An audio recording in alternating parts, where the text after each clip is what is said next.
use to ship stuff like ChatGPT Agent and deep research. GPT-5 aims to bring this breakthrough to everyone. Until now, our users have had to pick between the fast responses of standard GPTs or the slow, more thoughtful responses from our reasoning models. But GPT-5, it eliminates this choice. It aims to think just the perfect amount to give you the perfect answer. Now, something like this takes a lot of hard work. We've had to do a lot of research to make GPT-5 the most powerful, the most smart, the fastest, the most reliable, and the most robust reasoning model that we've shipped to date. Today, we're going to show a series of demos in coding, in writing, in learning, and in health. But GPT-5 isn't limited to these domains. It's very useful in all cases where you require deep reasoning or expert-level knowledge, in things like math, in physics, even in things like law. And the exciting thing is, we're excited to make this available to everyone, even to our free tier. After we show our demos, we're going to be talking about how GPT-5 supercharges our ChatGPT app and our API. We believe that GPT-5 is the best coding model on the market today. To start, let's have Max talk a little bit about the benchmarks and how the models stack up. Yeah, thanks, Mark. So as Mark said, we think GPT-5 is by far our smartest model ever. So let's start by talking through some evals. Now, evals aren't everything, and they don't tell you everything about a model, but they can highlight its intelligence. And GPT-5 performs exceptionally well on a range of academic evals across subjects. It outperforms both our previous models and other models on the market. So picking up first on the theme of coding, GPT-5 sets a new high on SWE-bench, which is an academic eval that tracks performance on real software engineering tasks. Now, this again is an eval, but we think it will reflect the model's performance in the real world. GPT-5 also performs very well on Aider Polyglot, which measures its ability to implement complex functionality in a variety of different programming languages. Now, beyond coding, GPT-5 performs exceptionally well at multimodal reasoning, setting a new high on MMMU, actually outperforming both our previous models and most human experts on this task. This is basically a visual reasoning domain where you are asked to, from an image, figure out what's going on. GPT-5 is also excellent at mathematical reasoning, as shown by its performance on AMY 2025. Now, this is an exam that American high school students take to qualify for the International Mathematical Olympiad, and GPT-5 performs exceptionally well, again, beating our previous models and other models that are out there. Now, moving beyond academic evals and more towards some real-world use cases, we put a lot of work into making GPT-5 the most reliable and accurate model in the world. Language models historically have been plagued by hallucinations, factual errors, that make it hard to rely on their outputs for actually important tasks. For GPT-5, we made improving factuality, especially on open-ended or complex questions, a priority. We also built a set of new evals to track this, and we're very happy to report that GPT-5 is by far our most reliable, most factual model ever. GPT-5 also performs exceptionally well on health-related questions. Now, health is a big part of how people get value from ChatGPT in the real world. We'll talk about this later on in the live stream. But again, we're very happy to report that GPT-5 is by far our most reliable model for health yet. So all of this together adds up to a model that is faster, more reliable, and more accurate for everyone who uses ChatGPT. So now Rennie will talk to you about how to actually use GPT-5. Thanks, Max. The best part is that we're bringing this frontier intelligence to all users. GPT-5 is rolling out today for free plus pro and team users, and next week we'll roll it out to enterprise and EDU. For the first time, our most advanced model will be available to the free tier. Free users will start with GPT-5, and when they hit their limit, they'll transition to GPT-5 Mini, a smaller but still highly capable model. It actually outperforms O3 on many dimensions. Plus users will still have significantly higher usage than free users, and our Pro subscribers will get unlimited GPT-5, along with GPT-5 Pro, extended thinking for even more detailed and reliable responses when you just need that extra depth. Team, enterprise, and EDU customers can also use GPT-5 reliably as their default model for everyday work, with generous rate limits that enable entire organizations to use GPT-5. And all the tools you already know, search, file and image upload, data analysis with Python, Canvas, image generation, memory, custom instructions, they'll all just work on GPT-5. Amazing. Thank you so much, Max. Thank you so much, Rennie. We've just seen a lot about how the model stacks up in terms of benchmarks, but there's nothing quite like seeing it live. We're going to see a couple of live demos now presented by Tina, by Elaine, and Jan. Thank you so much.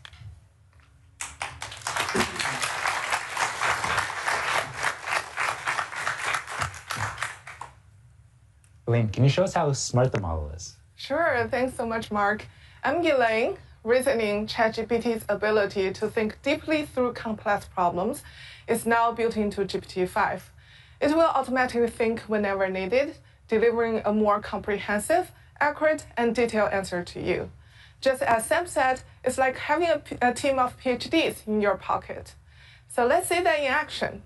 Suppose your kid is in middle school physics and they want to learn about Bernoulli effect.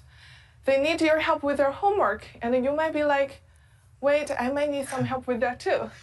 So you could ask GPT-5, give me a quick refresher on the Bernoulli effect and why airplanes are the shape they are. Since this is a pretty straightforward prompt, GPT-5 actually doesn't need extra time to think about it and answers right away. But it still gives me a high-quality answer and explains the concept clearly. So here it says, like, Bernoulli effect means like faster-moving fluid has lower pressure and slow-moving fluid has higher pressure. So to make this even more helpful, I'm going to ask GPT-5 to create a moving demo to illustrate this. So I could ask, explain this in detail, and create a moving SVG in the Canvas tool to show me. This is a pretty complex task because now GPT-5 actually needs to build the visual. Therefore, GPT-5 takes a moment to think through the answer so it can come back with something more comprehensive and accurate. What's really nice is that you don't need to remember to turn on thinking each time. GPT-5 will do it for you automatically whenever the task benefits from deeper reasoning. If you really want to make sure that GPT-5 uses thinking, you can either say something like, think hard about this in the prompt to guide the model, or if you're a paid user, you can choose the GPT-5 thinking model from the model picker. Now you can see that the model is actually writing the front-end code to build the demo I asked for. So Christina, have you ever done some front-end coding before? Yeah, actually the last time I touched any front-end coding was about 3 years ago for the first demo of ChatGPT. Wow, so it's the first ChatGPT. That's where it all begins. Tell us more about it. It wasn't even called ChatGPT then. I think it was called Chat with GPT. That's a really good name. Always good at naming. But I'm not a front-end expert, and I really hadn't touched front-end in quite a while, so it took me quite a bit of time to get the React app up. I see. That's a lot of work. So how long did it take you to build something like that? Honestly, maybe embarrassing to me, like a week. Well, but your weeks of hard work actually paid off well. See how successful ChatGPT it is today after your first demo. So you know what? I'm also building a demo right now, but luckily I have GPT-5 with me right now, and let's see how long it will take this time. Maybe you should call it 5 with GPT. Yeah. Yeah, exactly. So you see that GPT-5 has already written like more than 200 lines of code already. And while the model is thinking, you can also tap here to expand the chain of thought to actually see what's going on under the hood. For example, the GPT-5 was thinking about, oh, the user wants a moving SVG visualization in Canvas. I actually need to create HTML code to do that. It also thinks about like what kind of front-end tool I need to use, for example, React and Tailwind. It also thinks about, oh, I need to ensure the physics are accurate. I need to check what the Bernoulli principle is. So Christina, since you're here from the first day of ChatGPT, can you tell us like what it was like at that time and what motivated ChatGPT?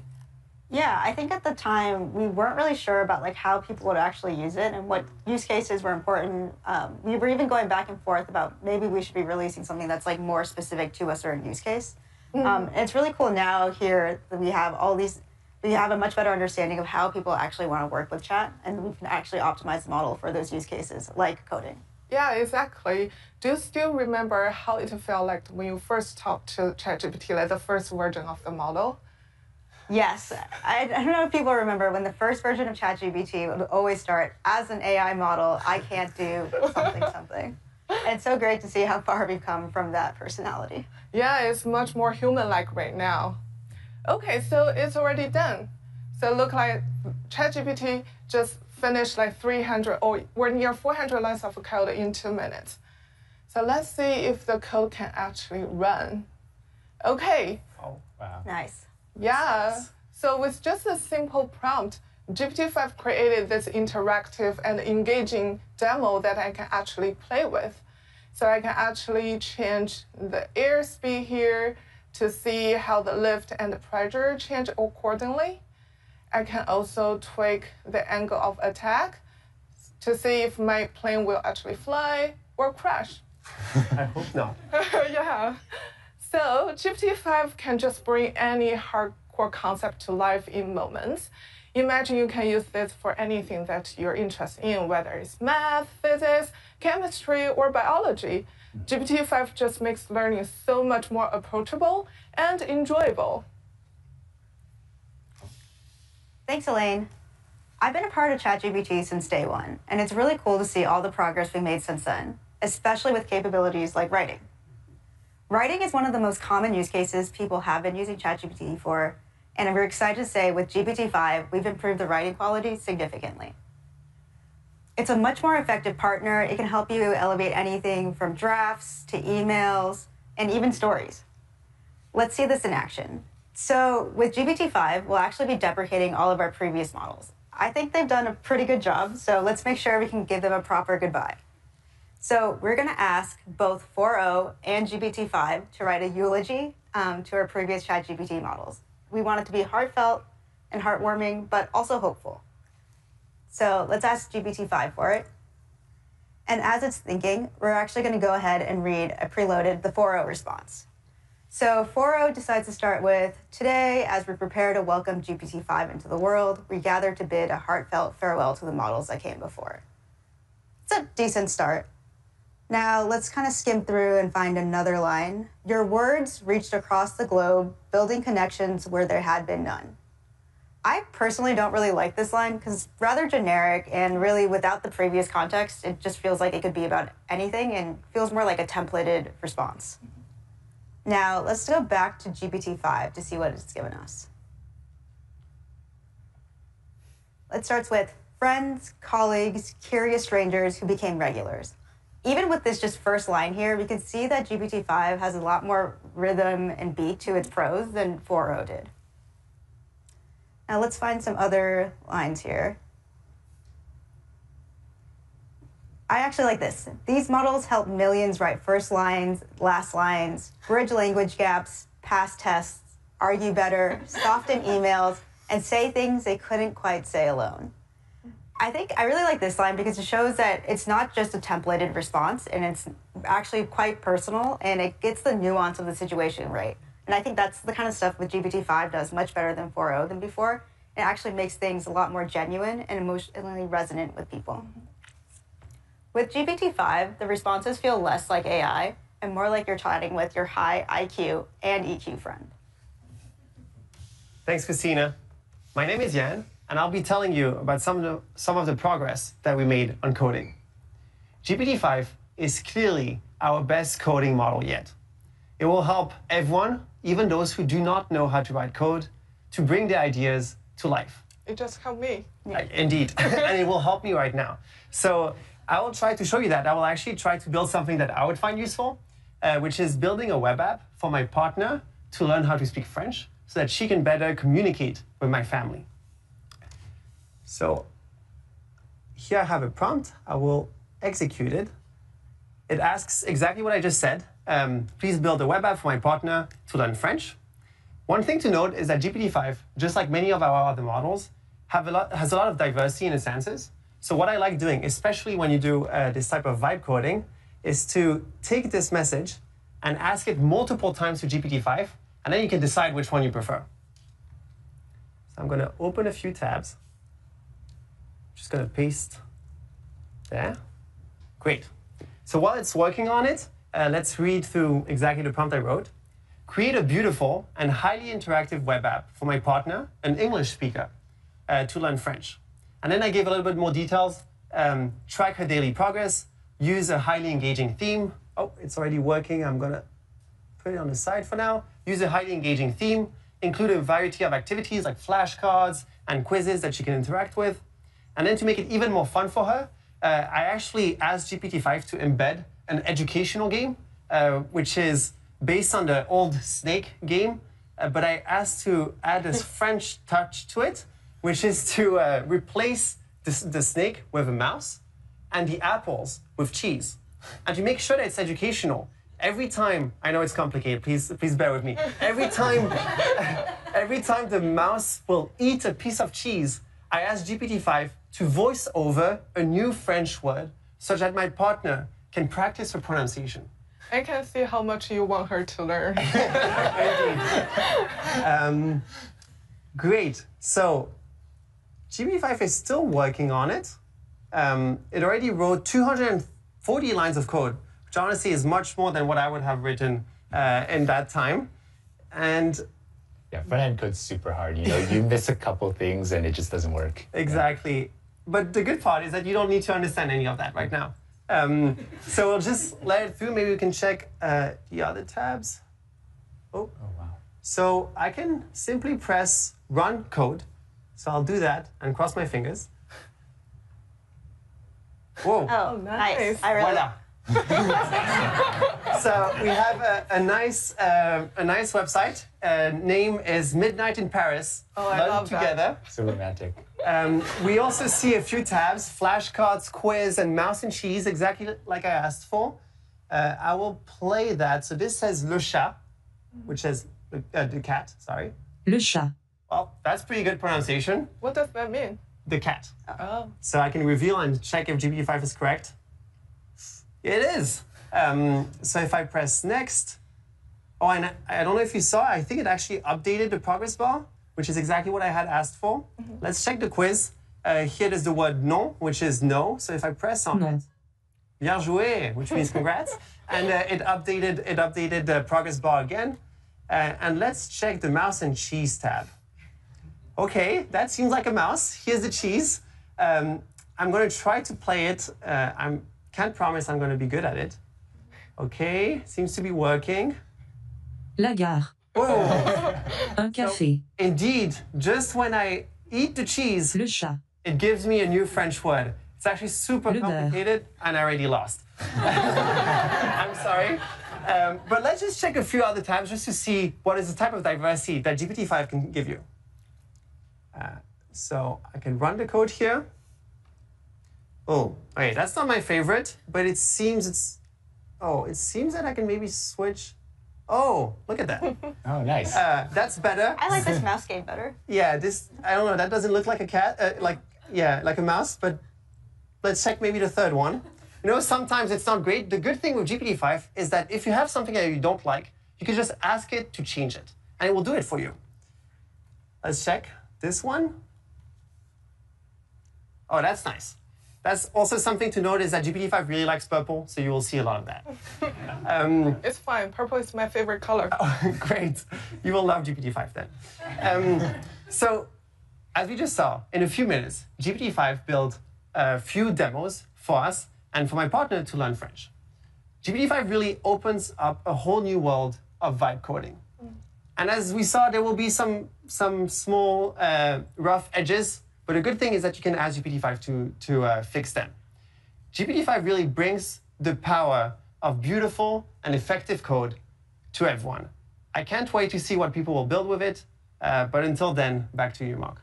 Thank you so much, Tina. Thank you so much, Elaine. Thank you so much, Jan. We've come a long way from the days where only 5 to 10 lines of code were working. And now it's amazing that you can produce these kind of apps on demand. We've made ChatGPT-5 much smarter, much powerful, and much faster, but we've also worked on enhancing some of the existing features. Here to talk about some of these features are Rochen and Christina Kaplan. Rochen comes from our multimodal research team and is going to talk about a feature, namely voice.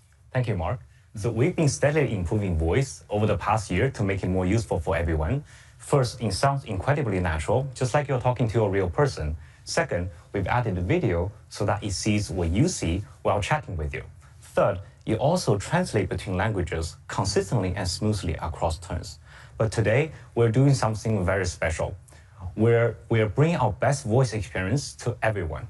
Free users can now chat for hours, while paid subscribers can have nearly unlimited access. And voice is also available in custom GPT. Plus, subscribers now can custom tailor the voice experience exactly to their need. It will follow your instruction closely. Let's try something fun. Excited. So I can ask the voice model to give me a comprehensive answer, a concise one, or even just a single word. Hey chat, could you only answer to me in one word, please, from now? Absolutely. Okay. Describe the plot of the book Pride and Prejudice. Relationships. Okay, that's true. Yeah. Give me a piece of wisdom. Patience. Patience. So that's the word of wisdom from our voice model. And I think our model is trying to say, thank you for your patience waiting for GPT-5. Now, let's move on to something more practical. Learning is a top use case for our voice model. People love to use it to dive deep into topics, get quizzed before exams, or learn new languages. For me, I've been learning Korean recently, and I found that speaking it and understanding it incredibly challenging. But let's see how voice can help. To do that, I will enable this study and learn mode. It's a new mode feature we launched in ChatGPT that guides you step by step towards deeper understanding of a subject. Now we can enter into voice. Hey chat, I'm learning Korean. Could you help me practicing it? Let's pretend I'm ordering at a cafe. Now, what should I say in Korean? Absolutely. I'd be happy to help you practice. So if you're at a cafe and you want to keep it simple, you could start with something like 안녕하세요. 아메리카노 한 잔 주세요, which means hello, I'd like one Americano, please. And of course, you can adjust it based on what you want to order. Let me know if you want to try out more phrases. So when it comes to Korean, could you speak that part really slowly? Because I'm a beginner and I want to hear every word clearly. 물론이죠. 그럼 정말 천천히 말해볼게요. 안녕하세요. 아메리카노 한 잔 주세요. 이렇게 하나씩 또박또박 말해보면 도움이 될 거예요. Now let's level things up. Could you speak that part really, really fast? Faster than a Korean would do. Sure, I'll speed it up as much as I can. So it would sound like this. 안녕하세요. 아메리카노 한 잔 주세요. Basically just zipping right to it. Let me know if you need any more speed adjustments. 감사합니다, chat.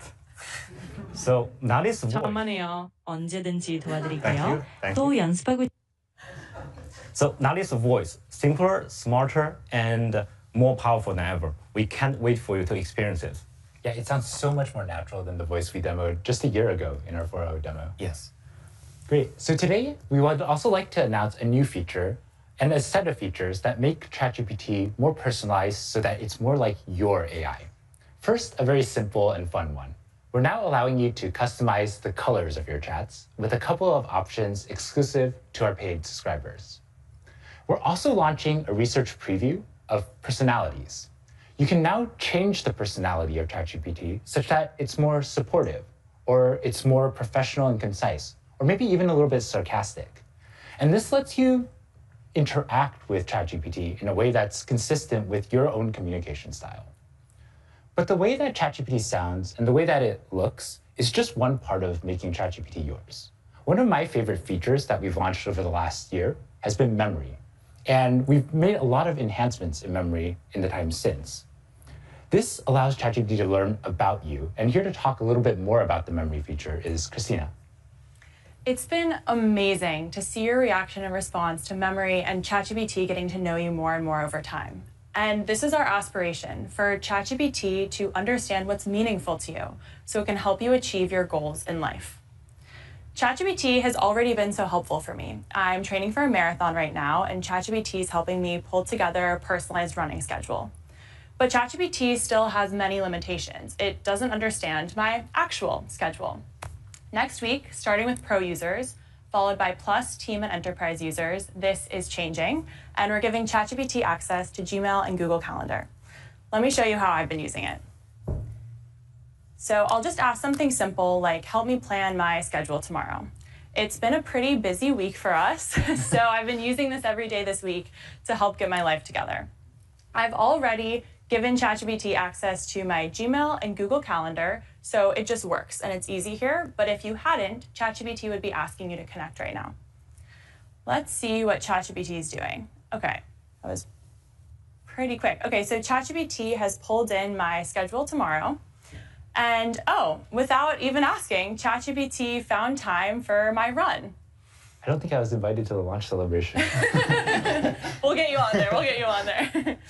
ChatGPT has found an email that I didn't respond to 2 days ago. I will get on that right after this, and even pulled together a packing list for my red-eye tomorrow night based on what it knows I like to have with me. It's been amazing to see that as GPT-5 is getting more capable, ChatGPT is getting more useful and more personal. We're really excited for you to try this out next week. Cool. Thank you so much, Rochan. Thank you so much, Christina. Great. So we've seen a little bit about features that we've enhanced. Here to talk a little bit about the research that went into ChatGPT and the safety that made it more deployable. We have Sachi and Seb. Thanks, Mark. Hi, my name is Sachi, and I lead the safety training team at OpenAI. So in addition to mitigating hallucinations, we've also spent a significant amount of time mitigating deception. So this is instances where the model might misrepresent its actions to the user or lie about task success. This can especially happen if the task is underspecified, impossible, or lacking key tools. And we found that GPT-5 is significantly less deceptive than O3 and O4 Mini. We've also completely overhauled how we do safety training. So our old models, the models would look at the user prompt and then decide to either outright refuse or fully comply.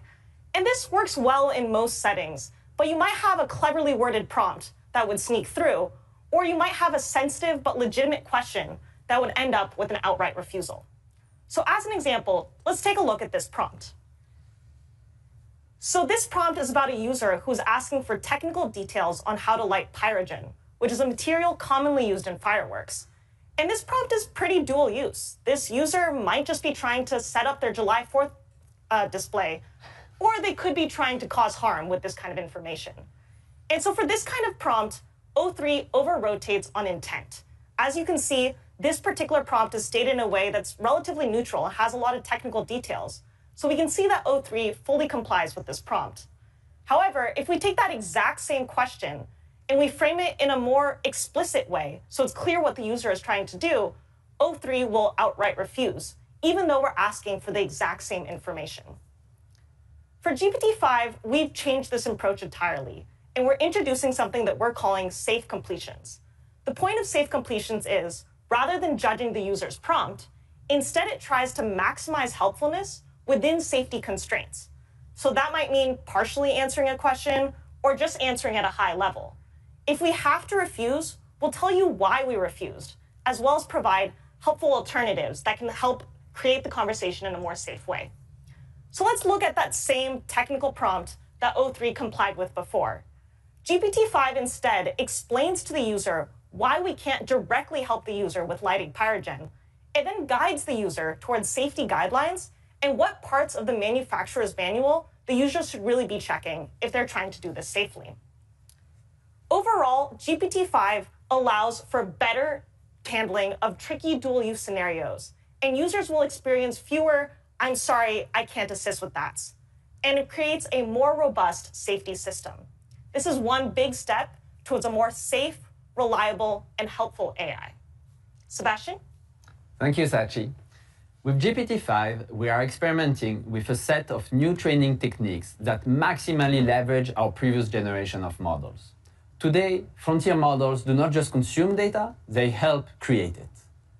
We used OpenAI's O3 to craft a high-quality synthetic curriculum to teach GPT-5 complex topics in a way that the raw web simply never could. Recently in the industry, synthetic data has been talked about a lot. It's often viewed as a cheap way to just get more data. However, our breakthrough was not just to create more data, but rather to create the right kind of data, shaped in a way to teach rather than just to fill space. This interaction between generations of models foreshadows a recursive self-improvement loop, where the previous generation of model increasingly helps to improve the data and generate the training for the next generation of models. Here at OpenAI, we've cracked pre-training, then reasoning, and now we're seeing their interaction significantly deepens. In the future, AI systems will move far beyond our current pre-training and post-training pipelines that we have been used to, and we're seeing the first steps toward this right now, right here. We could not be more excited to see what scaling up this new set of techniques will yield in the near future. Thank you so much, and really impressive work to both of you. Thank you. There's one last feature that we'd love to highlight, which is in health. Here to share this feature, we have Sam. Thanks, Mark. One of the top use cases of ChatGPT is health. People use it a lot. You've all seen examples of people getting day-to-day care advice, or sometimes even a life-saving diagnosis. GPT-5 is the best model ever for health, and it empowers you to be more in control of your healthcare journey. We really prioritized improving this for GPT-5, and it scores higher than any previous model on HealthBench, an evaluation that we created with 250 physicians on real-world tasks. To talk about this, I'd like to invite my colleague Felipe and his wife Carolina to share their healthcare journey. Thank you so much for joining us. Thank you for having us. Thanks, Ed. So to start off with, could you tell us about the journey, the healthcare journey that you've been on? Yeah. So last October, our lives were turned completely upside down when I was diagnosed with 3 different cancers, including an aggressive form of breast cancer, at the age of 39, all within 1 week.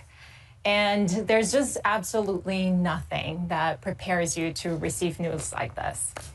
I found out about the first diagnosis when I got an email notification that my biopsy results were ready. I decided to open it, and when I opened it, I saw the only 2 words that I could understand from the report, which was invasive carcinoma, and I knew that wasn't good, but everything else was just a blur of medical jargon. So I completely panicked, and in that moment did the first thing that I thought of, which was to take a screenshot of the report and put it into ChatGPT to see if it could just help me understand what this meant. And within seconds, it translated this complex report into plain language that I could understand. And in this moment of overwhelm and panic, I had a little bit of clarity about what was going on. And that moment was really important because by the time I got a hold of my doctor and we got on the phone, which was 3 hours after I had seen the report, I had a baseline understanding of what I was facing, and we were able to jump into a conversation about what to do next. And how have you been using ChatGPT throughout? I've used it in so many different aspects of my journey, but one of the ways that I found it most powerful is in helping me make critical decisions and in helping me advocate for myself. So to share an example, when I was facing a decision about whether or not to do radiation as part of my treatment, the doctors themselves didn't agree. My case was nuanced and there wasn't a medical consensus on the right path. And so the experts turned the decision back to me as the patient. And for me, bearing the weight of this decision that could have lifelong impact felt really heavy, and I didn't feel equipped to make the call. So I turned to ChatGPT to gain knowledge and understand the nuances of my case. And again, within minutes, it gave me a breakdown that not only matched what the doctors had already shared with us, but was much more thorough than anything that could fit into a 30-minute consultation. And it went further. It helped me weigh the pros and cons. It helped me understand the risks and the benefits. And ultimately, it helps me make a decision that I felt was informed, that I felt I could stand behind when the stakes were so high for me and my family. Yeah.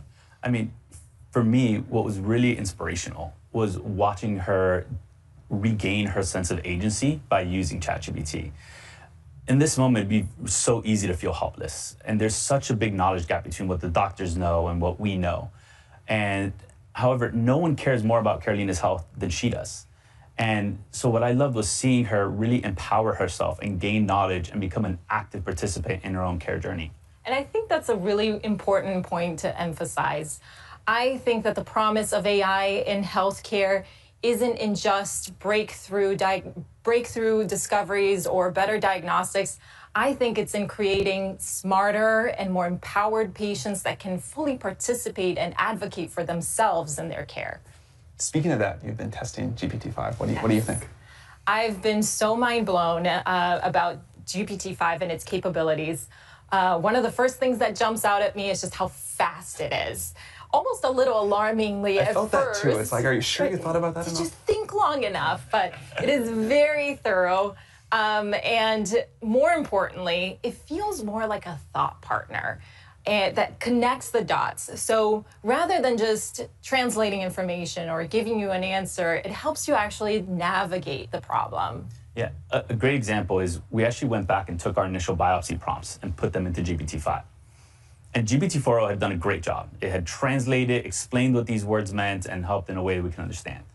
But GPT-5 seemed to understand more of the context and the question behind the question. Like, why would we be asking biopsy results? And so I said, well, here's actually what's not on here yet. Here's what results are still pending that you're going to have to ask about. Here are questions you might want to go ask your doctor and think when you start talking to them. And so it really started to pull together a complete personalized picture. And that's what really inspires us. I mean, you can see all the amazing improvements in the benchmarks. But what is so helpful is that this tool is available today. And the reason Carolina and I are here and the reason we feel so passionate about sharing our story is for that individual that's going to get a diagnosis like this today.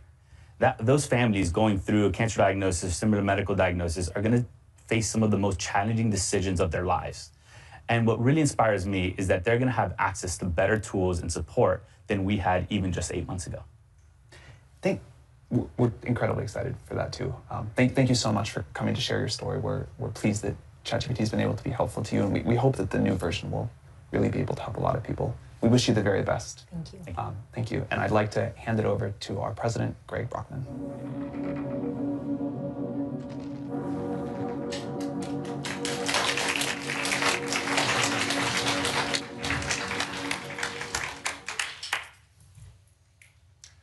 Software engineering is already fundamentally changing, and GPT-5 will turbocharge that revolution. We released our first coding-optimized model back in 2021 and demonstrated in a live stream, much like this one, what we would call vibe coding today for the very first time. You know, you talk to the model and ask it for a little application, like a little game, a little feature in a game, and it would actually do it. I remember seeing the model being capable of doing this, and it was so mind-blowing. You just realize we have to see where this goes. This is the promise of what computers can be. You can talk to them and they actually do what you want.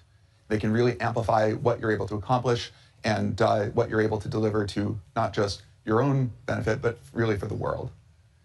Now, this year, we've released great coding models like GPT 4.1 and o3, but GPT-5 sets a whole new standard. It is the best model at agentic coding tasks. You can ask it to go and accomplish something very complicated, and it'll go off and it'll work on it. It'll call many tools. It'll work for many minutes at a time, sometimes even longer, to accomplish your goal, your instruction, your task, whatever it is that you're trying to build. It's incredible at front end. It makes very beautiful visualizations and interactive games, and you've seen some of this in the live stream so far, and you'll see some more upcoming. But it's just really amazing to see whatever you imagine coming to life. It's extremely good at instruction following, very detailed instructions, being able to accomplish, when you have something very vaguely specified, inferring your intent, or something very detailed specified, actually following it. And it's very fast at accomplishing these tasks, and again, thinks for the right amount of time to accomplish whatever it is that you have in front of you. We've we're making it available not just to developers to use to write their own code, but to build novel applications. So we're putting into the API, and to talk about that is Michelle.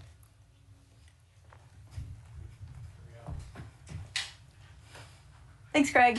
Hi, I'm Michelle, and I lead a research team on post-training focused on improving our models for power users. And that includes use cases like instruction following and coding. Today, I'm so excited to tell you that we're shipping 3 state-of-the-art reasoning models in the API: GPT-5, GPT-5 Mini, and GPT-5 Nano. All 3 slot right in the cost latency curve, so you can pick the right one for your application. We're also, for the first time, releasing a new parameter option for reasoning effort called minimal. And this is so that you can use these reasoning models, but with minimal reasoning, so that they can slot into the very fastest and most latency-sensitive applications. So now you don't actually have to choose between a bunch of models, and you can use GPT-5 for all of your use cases and just dial in the reasoning effort. We also have a few new features coming to the API. The first is called custom tools. In the past, all of our function calling had the model wrap its outputs in JSON, and this works super well when the model needs to output a few parameters. But sometimes, developers are pushing our models to their limits, and they have extremely long arguments for tool calls. And it can be more challenging for the models to escape, valid control characters out of 100 lines of code in JSON. And that's why custom tools are just free-form, plain text. And what's super cool is that we're releasing an extension to structured outputs where you can supply a regular expression or even a context-free grammar and constrain the model's outputs to that. And this will be super useful if you want to supply like a custom DSL, if you have your own SQL fork, and specify that the model always follow that format. We're also shipping tool call preambles. And this is the model's ability to output explanation of what it's about to do before it calls tools. This is not super new, but O3 didn't have this capability, and in GPT-5 it's supercharged with extreme steerability. The model is able to follow instructions about these preambles very effectively. You can ask the model to give a preamble before every tool call, or only when something notable is going to happen, or not at all. Next, we're shipping a verbosity parameter. We've actually wanted this in the API for a long time, and now you can set verbosity to low, medium, and high to control how terse or expansive the model is with its outputs. GPT-5 is a state-of-the-art coding model. On Sweetbench, a measure of Python coding ability, GPT-5 sets a new high of 74.9% versus the 69.1% from O3. On Aider Polyglot, which is a benchmark that covers all sorts of programming languages and not just Python, GPT-5 scores 88%, a stark improvement over O3. You've also seen that it's incredible at front-end web development. And so we've asked human trainers to look at outputs from GPT-5 and O3 and pick which they prefer. And they prefer GPT-5 70% of the time for its improved aesthetic abilities, but also better capabilities overall. But GPT-5 is not just for coding. It's incredible at agentic tool calling. It's the leading state-of-the-art model for tool calling, and we see this on the new Tau squared benchmark. This benchmark, released just 2 months ago, is a test of the model's ability to call tools and work in concert with the user to solve a challenging problem. This case in the telecom industry, so trying to solve the problem for a user not having their service working.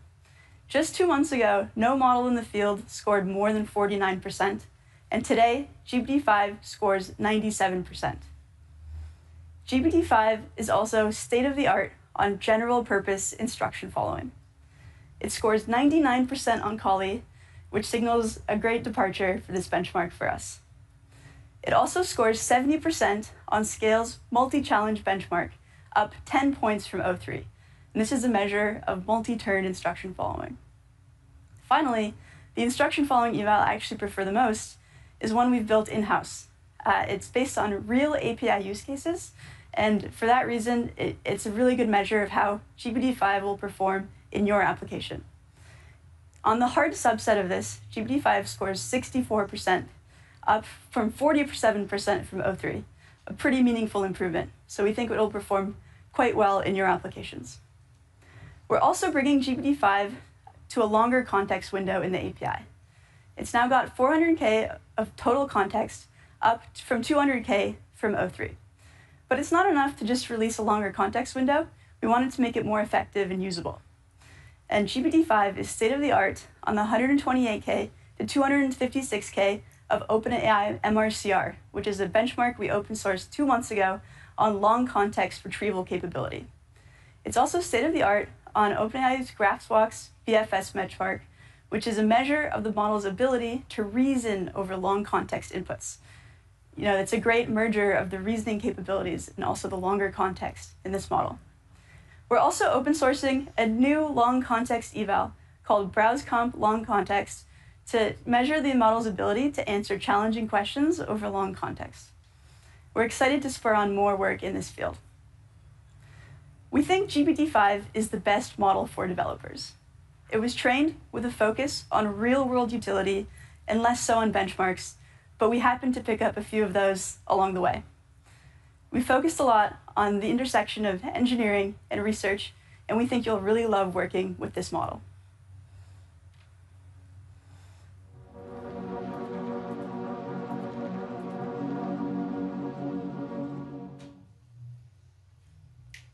Thank you, Michelle. As Michelle was saying, the benchmarks, they're exciting numbers, but we're starting to saturate them. Like when you're moving between 98 and 99% in some benchmark, it means you need something else to really capture how great the model is. And one thing we've done very differently with this model is really focus on not just these numbers, but really on real world application and being really useful to you in your daily workflow. So hearing about it is much less exciting than seeing it. So to show you this model in action, I'd like to welcome Addie and Brian to the stage. Thanks, Greg. I'm Brian, a solutions architect on the startups team. I'm Adi, a researcher on the post-training team. To recreate the ideal pair programmer, you need a model that understands best software engineering practices, but has a personality that just feels right to work with. For GPT-5, we worked really hard to make the model pair perfectly with you by default, out of the box. Let me pull up a demo of GPT-5 inside of Cursor to show you this behavior that we taught it. So last month, I was on a different live stream, and towards the end, I ran into a bug that I covered up. And afterwards, I tried to have GPT-5, or I tried to have GPT-3 fix it for me, and it couldn't. So while we were testing GPT-5 before this, I had it see if it could fix that bug for me. And to taunt the demo gods, I'm going to see if it can do it on stage. All right, let's hope for better luck than with O3. This is less about that fix and more about the behavior of the model during this process. So right away, you're going to see that it's going to tell you its plan up front. It's going to tell you how it's going to look for the bug, maybe how it's going to fix it.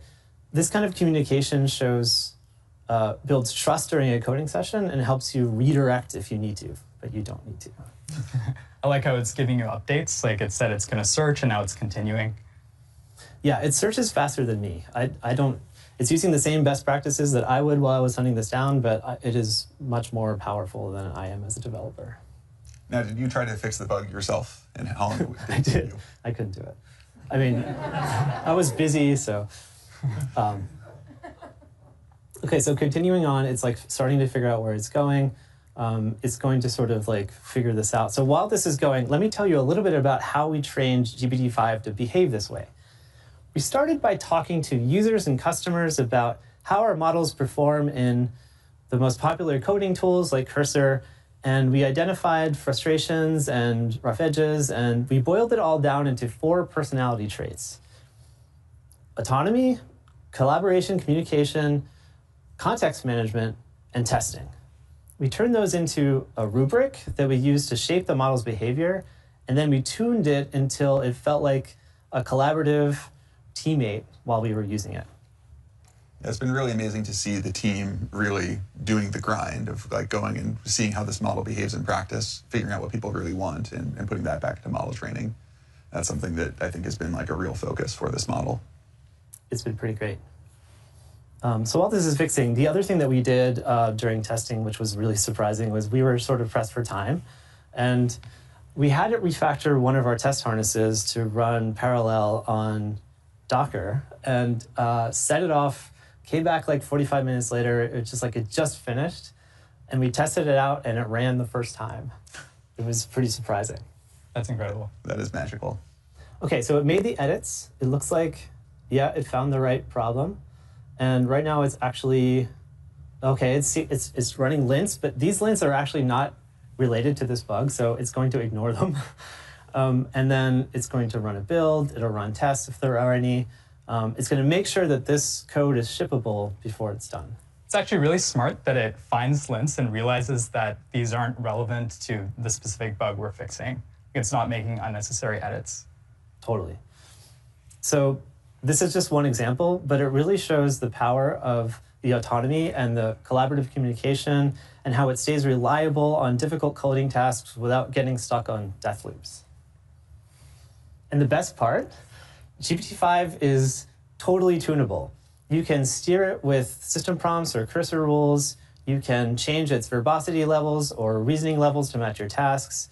And if you get stuck, ask it.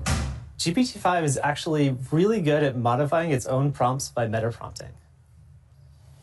So after using this for the past few weeks, it really feels like we've achieved state-of-the-art, zero-shot performance and reliability across the most complex coding tasks. For me, it's the first time I trust a model to do my most important work. This is beyond vibe coding. It's an incredibly powerful tool, and I'm really excited for people to try it.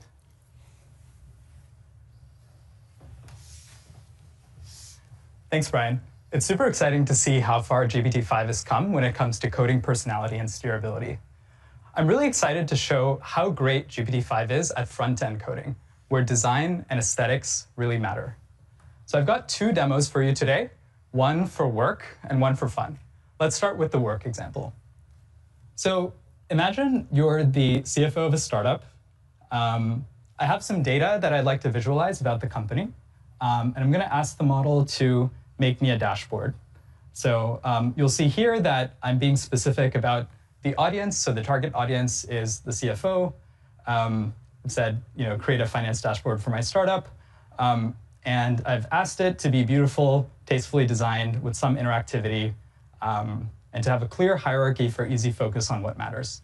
I've also specified what frameworks it should use. And you can see that it's actually started, it's following my instructions and using create next app to make a Next.js project. So totally from scratch. Yeah, exactly. Now, how long do you think this kind of task would take you to take? Yeah, easily at least a couple of days. I'm not a front-end expert. Just to understand the latest frameworks and piece everything together would, easily take me a few days. We'll see how long it takes with the model. Yeah.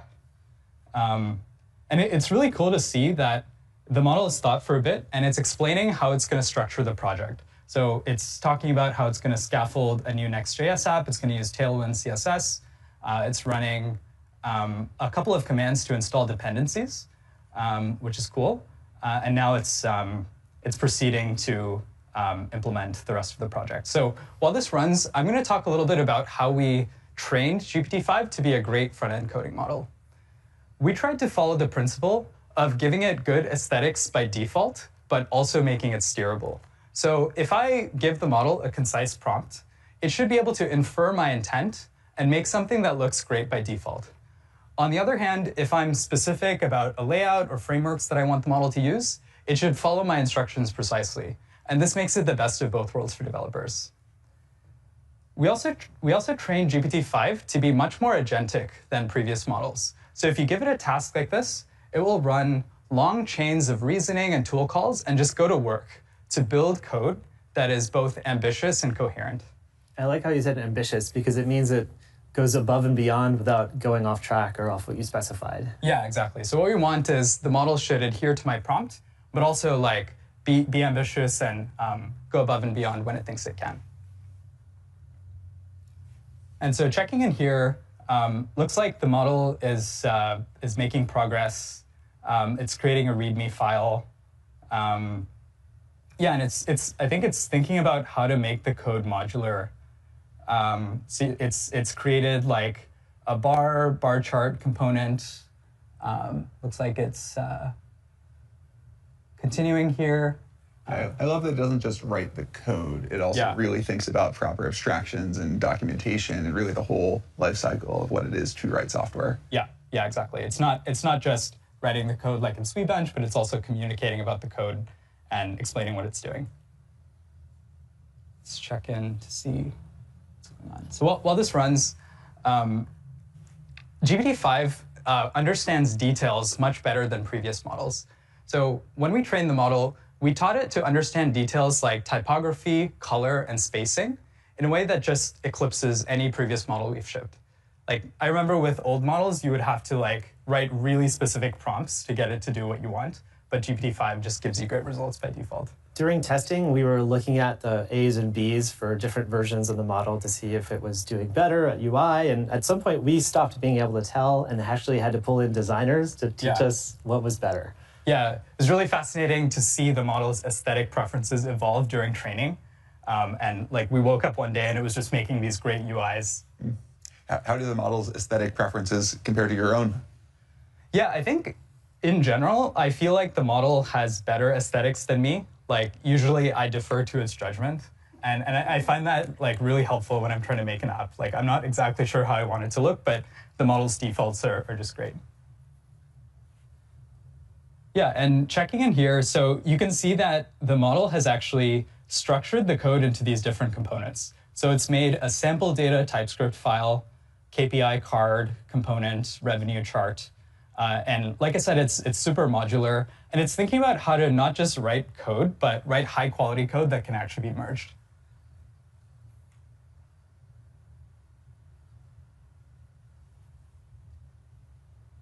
Feels like it's close. Yeah, I think it's pretty close. It's you did say ambitious. Yeah. Yeah, okay, cool. So this is awesome. So you can see here that it's actually building the project and streaming errors back to itself. And this is, for me, this was just a profound moment to see that the model could write code, but also run builds, stream the errors back, and iterate on the code. So it's able to improve its own code in this sort of self-improvement loop, which is fascinating. And it's definitely a good taste of what the future holds as well, right? When you really think about where these models can go and how much they can accelerate developers and kind of all aspects of what we all collectively do. Yeah, exactly. Nice. It actually just fixed a bug that it found in that previous build. Okay, cool. Nice. Yeah, looks like it's done. Let's check it out. So I'm gonna follow the instructions that I don't really know front end. So let me see how I should run it. So it's saying cd to the directory and then run npm run dev. So let me do that. And it looks like it's being served on port 3001. So let me just open that port. Wow, it's alive. Nice. Yeah, so you can see here, let's check it out. So the model has made me a dashboard. It's telling me my ARR, cash. Looks like this company is doing pretty well. You can see that revenue is growing. And the model's added some interactivity here. So if I hover over a graph, it actually tells me the exact value for a particular day. It would take me 5 hours to do that in D3. Yeah, imagine manually doing this in D3. It's just Now, just because it's so easy to take this for granted, could you remind the audience what the actual prompt was? How much creativity and sort of understanding your intent was required to accomplish this? Yeah, it's crazy that this prompt is so concise and it's able to just give me something that looks beautiful in just 5 minutes. That's amazing. Yeah, it's also implemented another graph here showing our customers. It's also implemented a date picker, so I can sort of filter by different dates and visualize data accordingly. Yeah, it's even sort of segmented it by customer segment, which is cool. So this is just one example that highlights the power of GPT-5. There will no longer be excuse for ugly internal applications. Exactly. Let's go to the fun demo. Yeah. So I mean, this was pretty fun, but even more. Even more, yeah. So I have a younger cousin, and I want to make a game for her. So I want to make a 3D game that incorporates a castle. So you can see my prompt. I'll just kick this off. Oh, sorry. It's always the non-AI parts. Yeah, exactly. Yeah, okay. So you can see my prompt. create a beautiful castle. I've included some details like we want people patrolling the walls, some movement, horses, and I want a mini game where I can pop balloons by clicking on them. And this should make a sound effect. So let me run this in Cursor. I'll just paste it in. And I'm going to show an example that I've already generated just to save some time. So here is the beautiful castle that the model made. So it's just wild how, from a concise prompt, the model has this great sense of aesthetics where it's made this like floating rock, made a 3D castle. And if you zoom in, you can see like tons of detail, like these guards that are walking around, cannons firing. Do you want to fire the cannons if you click this button? Of course. Who wouldn't want to? There we go. Yeah, there we go. So you can fire the cannons. You can even chat with the characters. So we'll say hi to Captain Rowan. They have names. They have names. Say hello to the merchant. Merchant's selling some stuff. What's your favorite song? A Ballad of Banners and Dawns. Nice. Give me some wisdom. Curiosity is volatile. Yeah, that makes sense. Minigame. Yeah. Do you guys want to try the minigame? Absolutely. Let's play the minigame. So if you hit this button, you want to try, Greg? All right. So you can fire at these balloons. Oh, wow. All right. Yeah. Oh, no, I'm not good at it. Hold on. Maybe I can ask GPT-5 for some help with it. Yeah, a little Oh, you hit one. Yeah. Nice. I got one. Oh, there we go. We got a sound There's effect. a sound effect. These are historically accurate balloons. Yes. Did I get a second one yet? Man, this game is harder than it looks. Hold on, we got a balloon coming. There we go.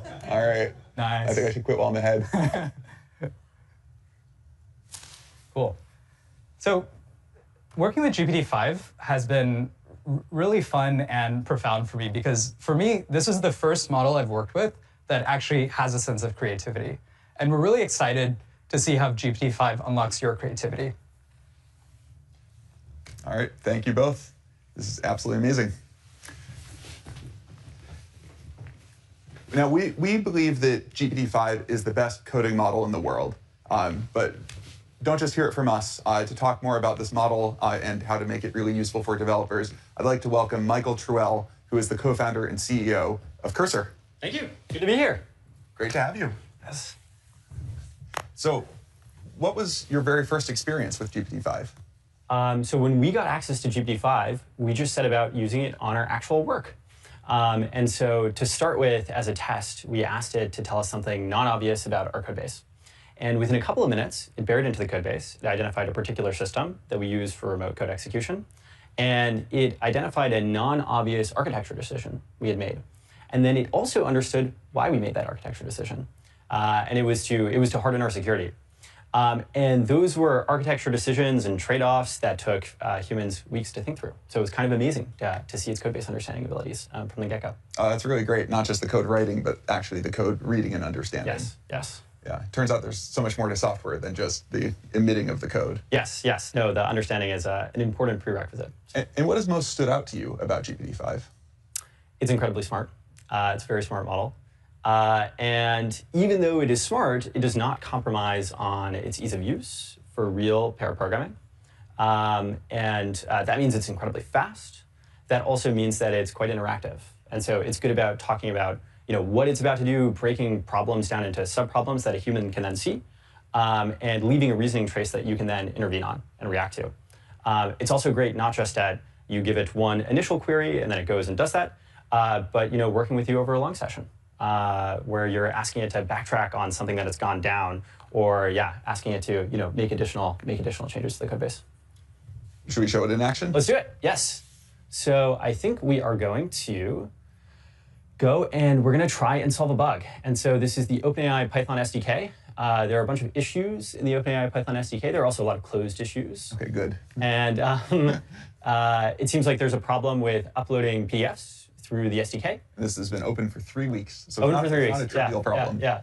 And so let's see if we can go tackle this issue. So we're going to take the issue, we're going to paste it into the editor, paste it into Cursor, and GPT-5 is going to set off and try and solve the problem. And this is actually an example of the robustness of the model.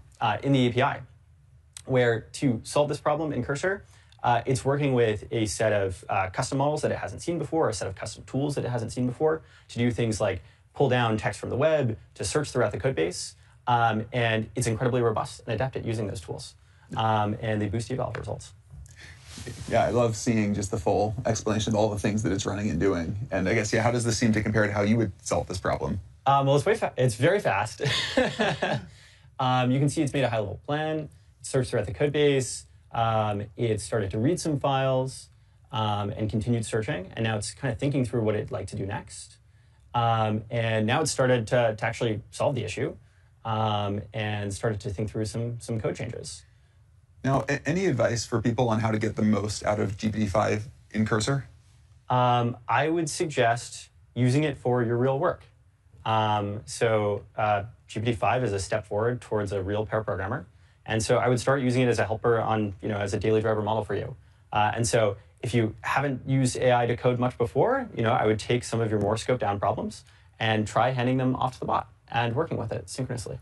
Yeah, I think the fact that GPT-5 is so great for the real world, like big code bases, like doing your daily driver, not just this like demo of a cool one-off application. As cool as that is, right? The real value comes from really operating in a larger code base and sort of these long-lived applications. Definitely.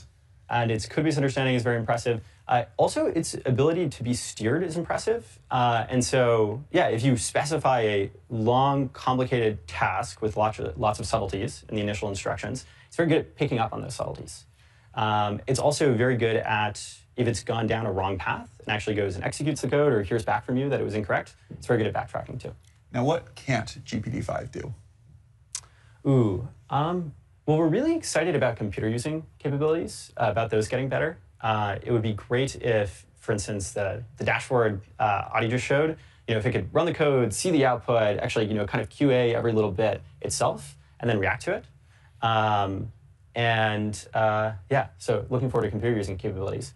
How would you like GPT-5 to be better? Oh, well, I think that is a great one, right? It's just expanding the dimensions, right? I think it's in all directions, right? That there's so much of like doing DevOps and other work that is external to software, code writing as we think of it today. But also, you look at these demos, right? We run them for 5 minutes, 10 minutes, a couple hours. But I think extending that life cycle to really be able to go for days and weeks and eventually even months, I think that is ultimately where we expect things to go.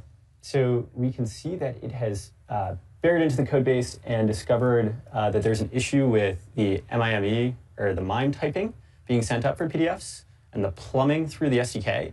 It has identified that and it started making some code changes. And this, it's created some new methods. It's gone and edited some existing code. And this looks roughly correct. Looks good. And would love to merge the PR too. I would love to do that as well. Yeah. Let's do that after the show. Yes, that sounds great. Awesome. All right, cool. Well, thank you so much. We're so excited to have GPT-5 in Cursor. Starting today. Excited to partner with you guys. And so starting today, GPT-5 is default for new users in Cursor, and we're releasing it to all Cursor users, free to try for the next few days so people get a sense of the model. And it is the smartest coding model we've ever tried. Awesome. Thank you so much, Michael. Thanks.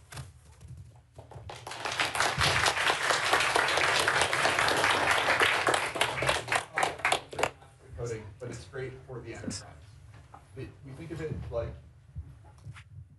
it's great for the enterprise. We think of it like a subject matter expert that is in your pocket, that is an expert across every domain, legal, finance, whatever application you have in mind. To talk about how GPT-5 can be applied to the enterprise, I'd like to welcome Olivier to the stage. Thank you. Thank you, Greg. Hi, everyone. I'm Olivier. I lead the platform at OpenAI. At this point, I think you got the message. We care a ton about developers and coding. But that's not all. Enabling businesses and governments is critical to OpenAI mission. Put shortly, we want to enable the key industries to transform themselves, such as healthcare, education, energy, or finance. Since we launched ChatGPT and the API, 5 million businesses have been using our technology. I'm still mind blown. 5 million businesses. And those businesses are not just playing. They're not just experimenting. They're pushing in production new products in the real world. And I believe GPT-5 is going to be a step function with that regard. As Sam mentioned earlier, the possibility to have a subject matter expert in your pocket is going to enable every employee to do more. But let me give you a few examples.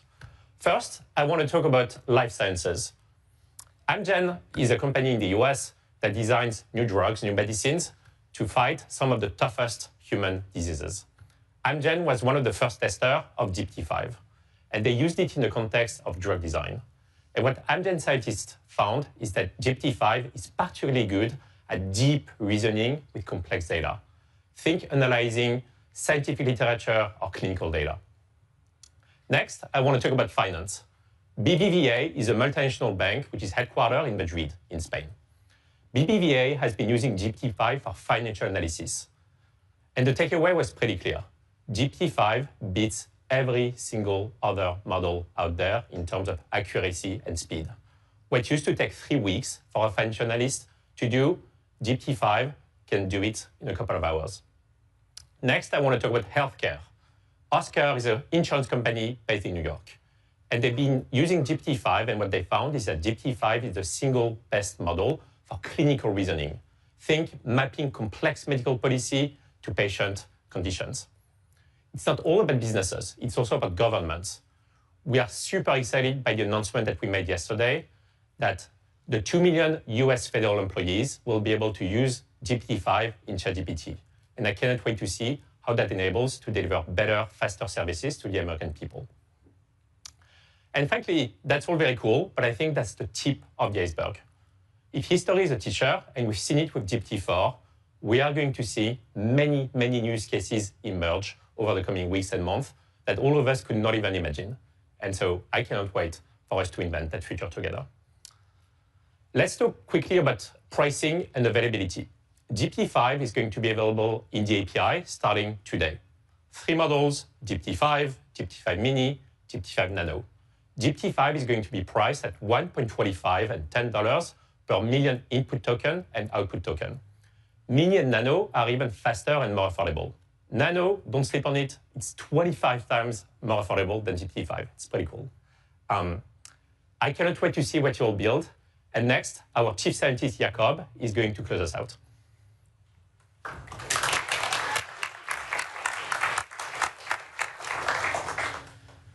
Thanks, Olivier.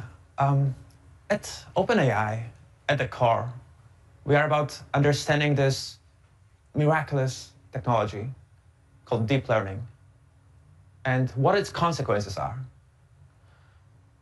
Our research aims to understand what deep learning is capable of and how to steer it to make it safe and useful for all of us. This is a work of passion, and it's a mission.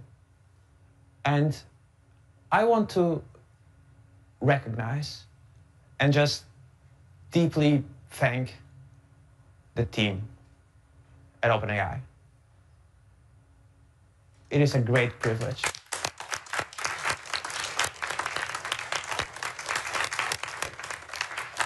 It is a great privilege for me to work alongside this incredible group of brilliant people driven by this shared goal.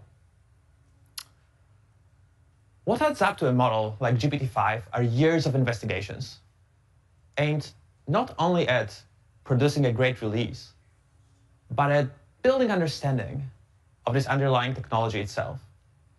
And so a lot of what you'll see in this model are really just early glimpses of new ideas that we believe will go much further. There is a lot we still have to understand, and we look towards a future where AI can uncover new knowledge about the world and meaningfully transform our lives for the better. We hope you'll enjoy what we've built, and we'll get back to sailing. Thank you.